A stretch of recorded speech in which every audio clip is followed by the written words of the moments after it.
Hey guys, hope you're doing well today. In this video, let's go ahead and talk a little bit about evaluating some expressions as well as identifying equivalent expressions. Equivalent just means expressions that are equal to each other, right? So when I say evaluate these expressions, that means we're going to go ahead and substitute in some actual numbers in for variables. And you can take a look at each of these examples. We're going to actually do that given a table. So slightly different format, but just want to give you guys some exposure and some practice so you learn how to fill in tables as well. Okay, so we got some different hypothetical values here. For the hypothetical values, we have the variable x. We're going to be using some different values like -6, then -3, then 0, then 3, then 6. We're going to use each of these values and substitute them one by one into x. X keeps changing because it's a variable. And remember, variable means something that does change. Okay, so in each of these boxes down here, we're going to put the value of the expression when x is equal to these different values that I've chosen here. So what we're going to do here is take the original expression and let's go ahead and evaluate it at each of these specific values. So we have this -6x minus 4. So let's go ahead and write down the original expression like this. Okay. And let's see what we're going to be substituting here. So we have x here, and these are each going to be the x values. So let's go ahead and make some substitution. So we're going to say this is going to be equal to -6. Go ahead and let's write this together. It's going to be -6 being multiplied by what? Well, first x is going to be -6. We make that substitution and then subtract 4. Okay, following the order of operations, we'll go ahead and multiply first. We'll multiply this right over here, -6 times -6. That's going to be positive 36. 36 minus 4, that's going to be 32. All right, so when x is -6, this expression here will be equal to positive 32. Now, you don't need to keep rewriting this part over and over again. That's okay. Let's just go ahead and maybe skip to this second step, and that's fine. You can go to each time, right? So that was when x is -6. Let's now move on and say x is -3, right?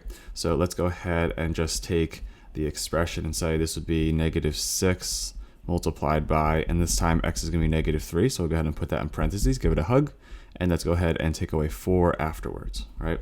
So first we're going to go ahead and multiply, then we're going to subtract like in the last one. So let's go ahead and multiply here. Let's see, -6 times -3 is going to be positive 18. Positive 18 minus 4 is going to be 14. So let's go ahead and write down each of these steps to show some very clear work that's going on here and the thinking that went through. So the expression is going to be 14 when x is -3. All right, let's try this again, right? Now this time x is going to be 0. So hopefully this is not too bad. Let's take -6. Let's go ahead and multiply this by 0 this time. And let's go ahead and subtract 4. So just like before, this should get a little bit easier as we go. We'll multiply first. -6 times 0 is going to be 0. 0 minus 4 is going to be -4. So subtracting here, we'll just get -4. So when x is 0, this expression is equal to -4.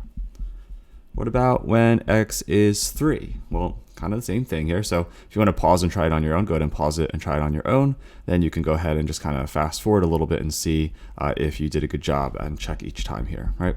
So it's going to be -6 times 3, and then we're going to go ahead and take away 4 afterwards. Multiplying first, let's go ahead. -6 times 3 is going to be -18. -18 minus 4. Keep in mind, you're going to add the opposite here. So it's -18 plus -4. Feel free to write that out if you'd like to. And that's going to be -22. So this expression will be equal to -22 when x is equal to positive 3. All right, let's try one more. Again, feel free to pause if you'd like to try it on your own. But now x is going to be equal to 6. So we're going to take this -6 in the original expression, that coefficient, and multiply it by this 6, which is the value of the variable right now, and take away 4 afterwards, which is the constant. That hasn't changed at all in each problem, right? Or in each evaluation. So -6 times 6 is going to be -36. Then this -36 minus 4, that's the same thing as -36 plus -4 if you add the opposite, and that's going to be -40. So when x is positive 6, this expression is equal to -40 here. All right. So this is called a linear expression, by the way. So what happens is if you see an expression like this where the exponent of the variable is equal to 1, there's an invisible 1 right over here as the exponent. You can see here that as these x values change, I kind of chose very specific numbers here. Just notice that they're changing by 3 every time, or they're going up by 3, right? You're going to notice that when you have these types of expressions, if you look at these values, there's actually a very specific pattern. So if you want to pause to see if you can see the pattern here, go ahead and pause and do so. Or you can see that we're going down by 18 here, and we're going down by 18 here, down by 18 here, and down by 18 here. And again, this is going to happen every time you see an expression that looks like this, where you have a coefficient, a variable raised to the first power, and then you just have a constant afterwards. Okay. It's also kind of interesting here, if you are curious to kind of know, is that if you look at these numbers at the bottom, the differences in these evaluated numbers, and you divide them by the change of these x values up here, you're actually going to get -6, right? And that's not a coincidence. That's actually going to always happen for these types of expressions, and you get the coefficient that we started out with here in front of x. Another kind of interesting thing you can see here is that, and might be a lot of information, but I'm just kind of foreshadowing maybe some stuff we're going to be working on later in the future. If you see where x is 0 here, and you see the expression is -4, that's actually always going to be the constant term right over here, and that happens when x is 0. And hopefully that makes sense, because if you multiply the -6 by 0, it's just going to get 0, so you're always going to be left with the constant term. So you'll see that come up later as well as a pretty important number in linear equations. Okay, so that last little bit was just to kind of extend a little bit, and if you see these patterns in the future, it can maybe help you catch little mistakes along the way if you might be making some computational errors. All right, let's go ahead and check out this next set of problems. Let's check out example 2. In example 2, we're going to do another similar problem here, except the expression is going to be different. So notice how this one looks very different than the last one. This one's not a linear expression. It's actually a quadratic one. So it's not going to have the same pattern as earlier, but this one has its own set of patterns you'll learn a lot more about in Algebra 1 and Algebra 2. But typically these ones where you have a power of 2, you're going to see something called a parabola. If you were to graph it, it would look something like this. In this case, it's going to look like this just because we have a -2 in front of the expression. Maybe if you're later on going to learn about the path of a ball, if you throw it and it goes up and down, or any projectile motion, maybe you're kicking a soccer ball or you are diving off a diving board, the path of that can be expressed using these types of expressions or functions. All right, so let's see, we have these values for x. And let's go ahead and try it when x is -4 first, but it's going to be very similar to the last one, just maybe a little more operations that we have to deal with. So I'm just going to write the original expression one time. It's -2x squared minus 7x plus 6. All right, that's the original. So let's go ahead and substitute the values in for x here. So we have -2 multiplied by, it's going to be this parentheses, and they're going to put the -4 in just a moment in there. So I'm just going to leave these blank for just a moment. Okay, and let's go ahead. I'm going to actually just copy this. Sorry, don't get mad. And let's go ahead and put this -4 in both of these locations. All right, next, let's go ahead and follow the order of operations here. So we have -4 squared. -4 times -4 is positive 16. So let's go ahead and write out these steps. So it's -2 times 16. Let's see, this is also going to be -7 times -4 plus 6.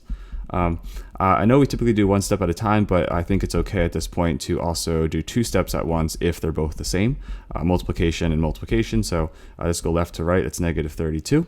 It's going to be minus -28, which is the same thing as plus 28. So feel free to clean that up as we go. And then plus 6. Then we do definitely need to go left to right here with the addition. So this is going to be -4. So we're going to have -4 plus 6. And then finally, -4 plus 6 is going to be 2. So when x is -4, this expression is equal to positive 2. All right, now what about when x is -2? Let's go ahead and take that expression we had earlier and just substitute in the -2 in wherever we see x.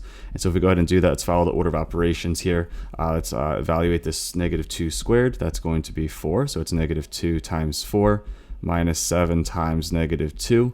Plus 6, right? Go ahead and write that out very clearly, and if you want to try to go ahead, feel free to pause and write it out and see if you get the hang of it as well, and just fast forward and check. This would be what, -8, and it's minus a -14, which is really plus a positive 14, and then plus 6. -8 plus 14 is going to be 6, and then we have 6 plus 6, and that's going to be 12. All right, so this expression would be equal to positive 12 if x is equal to -2. What about when x is 0? Well, this one should be a little bit quicker, I think. So if we go ahead and take our expression and substitute in 0 in for x, see what's going to happen over here, right?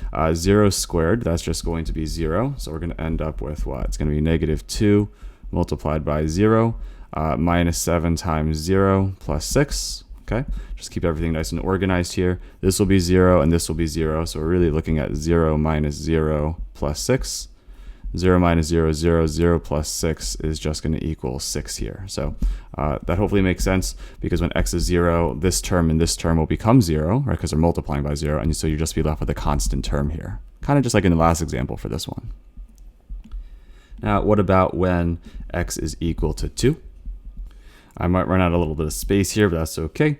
Let's see, x is going to be positive 2 here. Let's plug in 2 into this expression. And if we go ahead and do that, 2 raised to the second power is going to be 4. So we're going to have this negative 2 multiplied by 4, and then minus 7 times 2, and then plus 6.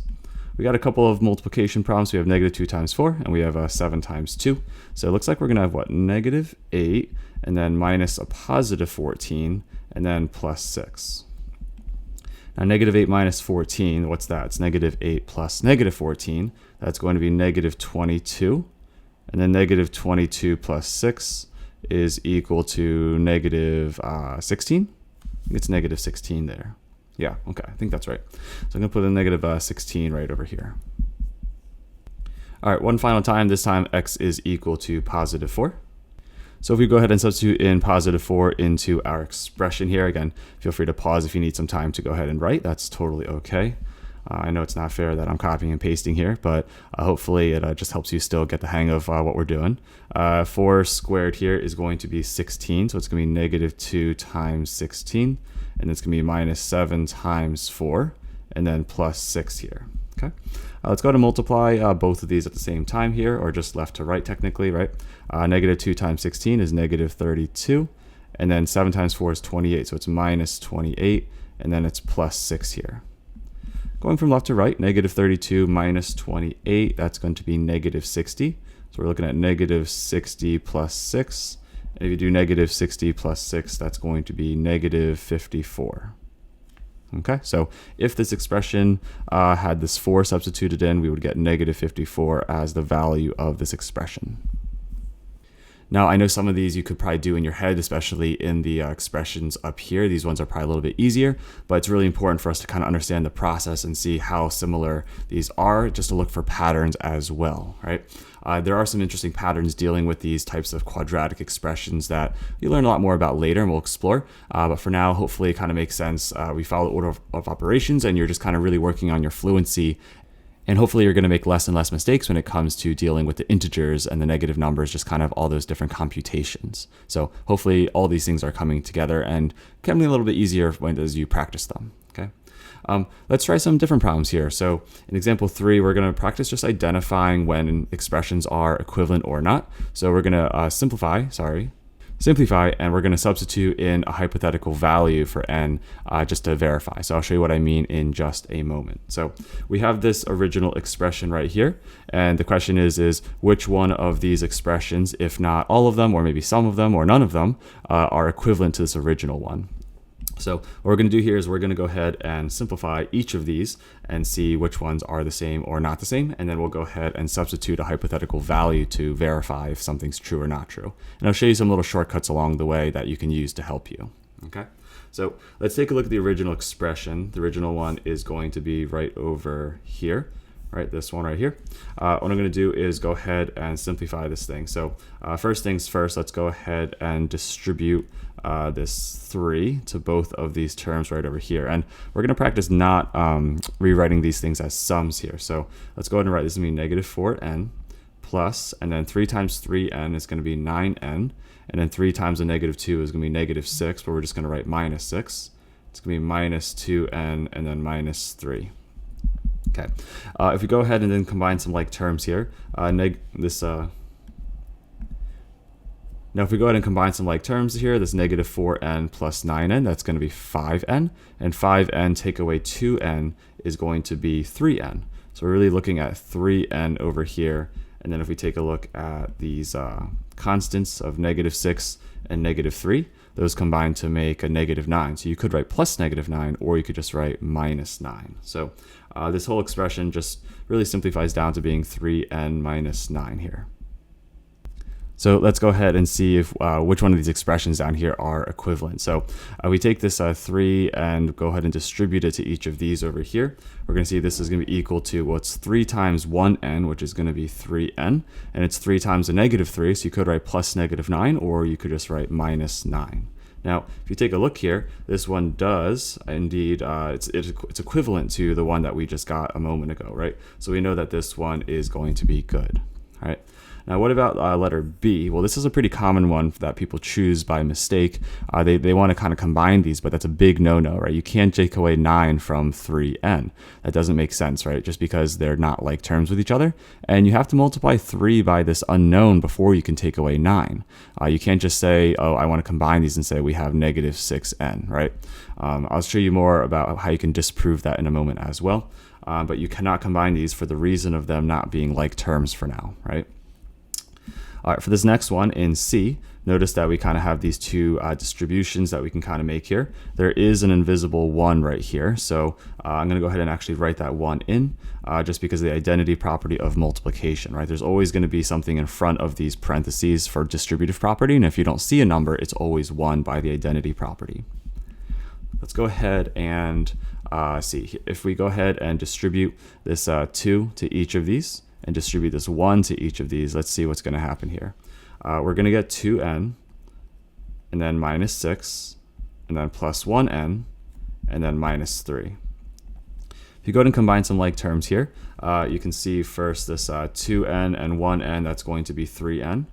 And if you go ahead and combine this -6 and -3, that's going to be -9.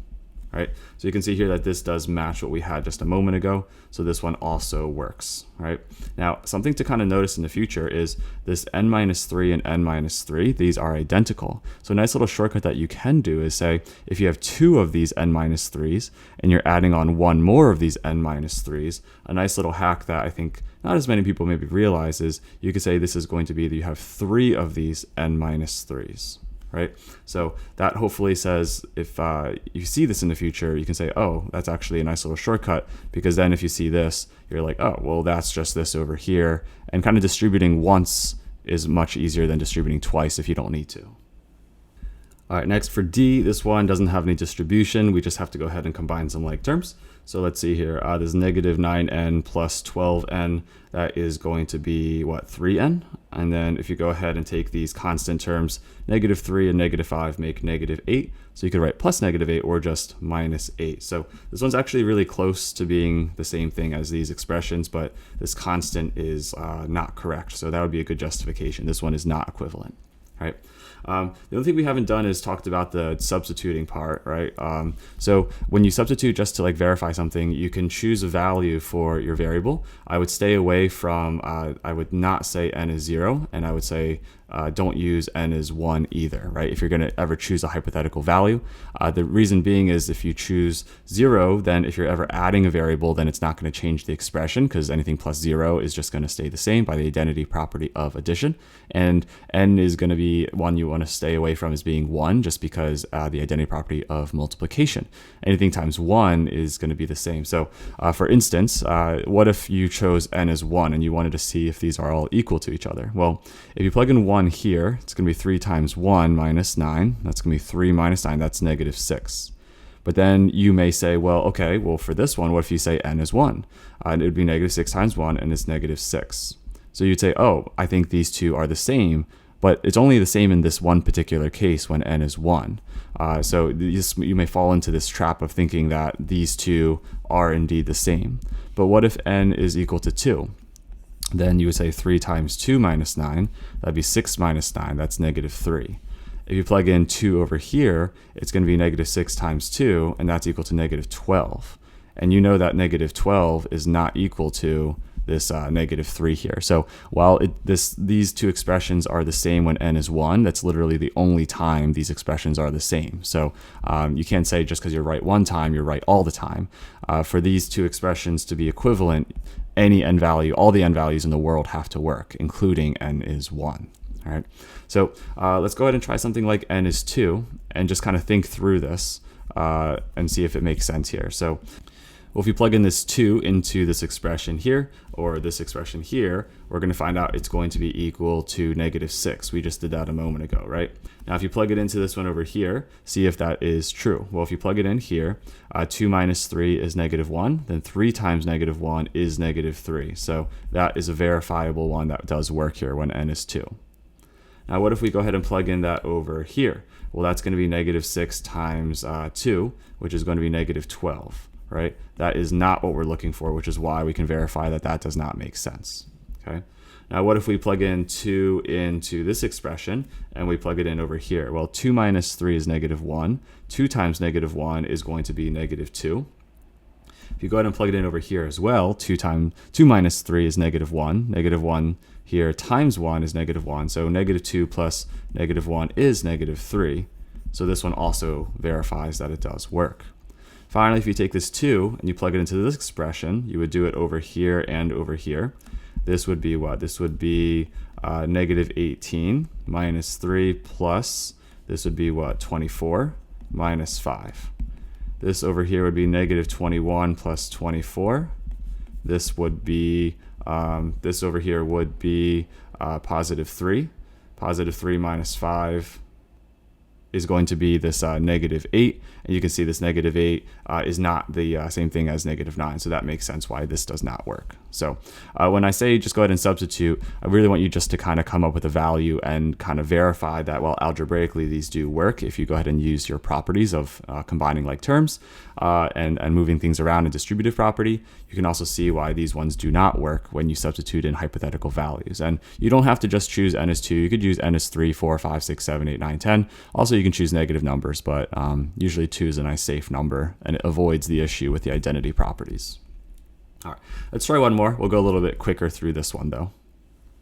All right, let's look at this original expression over here and let's go ahead and see if we can simplify this thing. So I'm going to go ahead and remind you that there is an invisible 1 in front here. So let's go ahead and write that in to remember. So -1 times each of these. And then we're also going to take this 3, which is actually a -3 if you want to rewrite it as a sum. Think about it that way. There's also a 1 in front of this x as a coefficient. So these are important things to write in so we don't make silly mistakes. Okay, so let's see here. -1 times 5x is going to be -5x. -1 times 4 is going to be a -4. So I'm just going to write -4 instead of plus -4.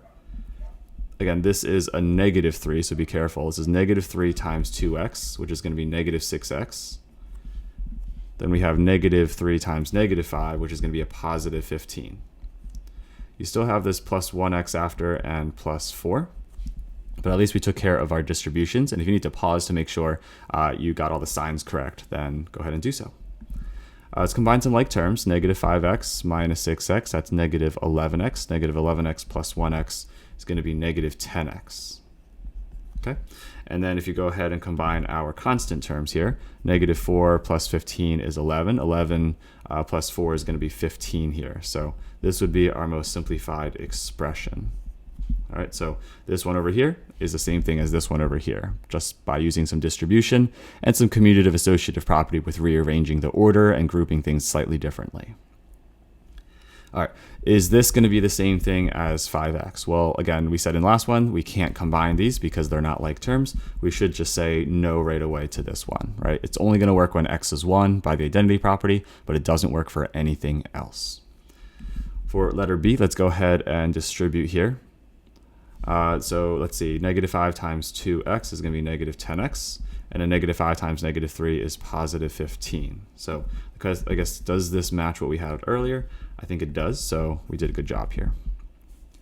For C, notice that we have this 2x minus 3, and we have 2 of them, right? You could distribute individually, but what did we say earlier? Let's try to refresh our memory. This thing here, this quantity, there are 2 of the same ones written here. So we can kind of think of them as a one grouping, right? So we have -9 of these things, plus we have 4 of these things. Think about as you had like, just say you had -9u plus 4u's, right? If you combine those, you would get -5u's. So we can think about and say, well, if we have -9 of these things plus 4 of these things, we can just say that there would be -5 of these things, these 2x minus 3's. All right, that should save you some time because now you can just distribute this -5 one time here, and that should be a little faster. So this will be negative 10x plus 15. And oh, look, that's pretty nice. That does match what we were looking for. So this is the same. Next, let's see here. We have this longer expression here. There's a 1 in front of this one. I'm just going to write that in. So we have negative 1x minus 6x. That's negative 7x. Negative 7 minus 2 is negative 9x. Negative 9x plus 19x is going to be a positive 10x. So we already know it's not correct because these are opposite coefficients. But we'll keep going just to finish simplifying it. So negative 5 plus 20 is going to be positive 15. So this one's so close to being right, but we have the wrong coefficient, right? So these are the ones that are equivalent, the middle two, and the A and D are not. But what if we want to just substitute in? We can just say maybe n is equal to 2 to verify. Let's go ahead and try to do this mentally together, or just follow along. You don't have to write this down. So it'll be negative 10 times 2 plus 15. This will be negative 20 plus 15. That's negative 5. All right, that's kind of the number of the original expression. You could plug it in here, but that's kind of a little more painful to do. Now, what if you plug in n is 2 into this one? Well, it'd be 5 times 2, and that would be 10. And 10 is not the same thing as negative 5, so that makes sense why this doesn't work. What if you take this 2 and plug it in over here? Well, 2 times 2 is 4. 4 minus the 3 is going to be 1. Negative 5 times the 1 is going to be equal to negative 5, so this one does work. What if you take this 2 and you plug it in here and plug it in here? 2 times 2 is 4. 4 minus 3 is 1. Negative 9 times 1 is going to be negative 9, okay? 2 times 2 is 4. 4 minus 3 is 1 again. 1 times 4 is 4. So we have negative 9 plus 4, which is negative 5. So this is why this one also works. Finally, take this 2 and plug it in here, and here, and here, and here. So let's see, we would get negative 2 minus 5, minus 12, minus 4, plus 20, plus 38. All right, let's just double check that this is not going to work.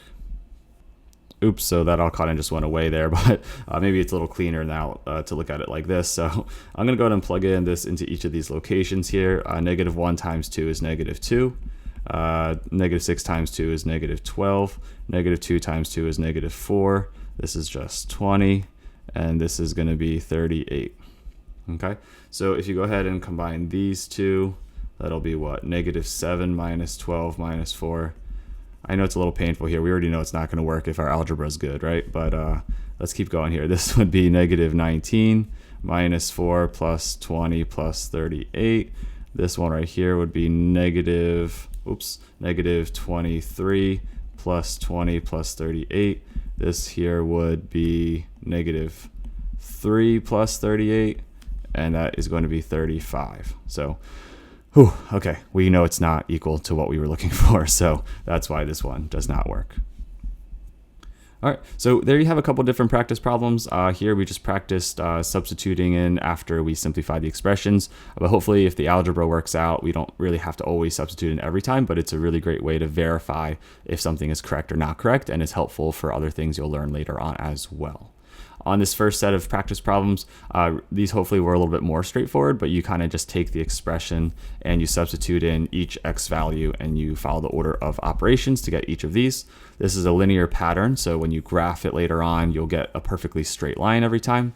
You kind of see a nice little pattern as these change by the same values, if these are also changing by the same rate of change as well, right?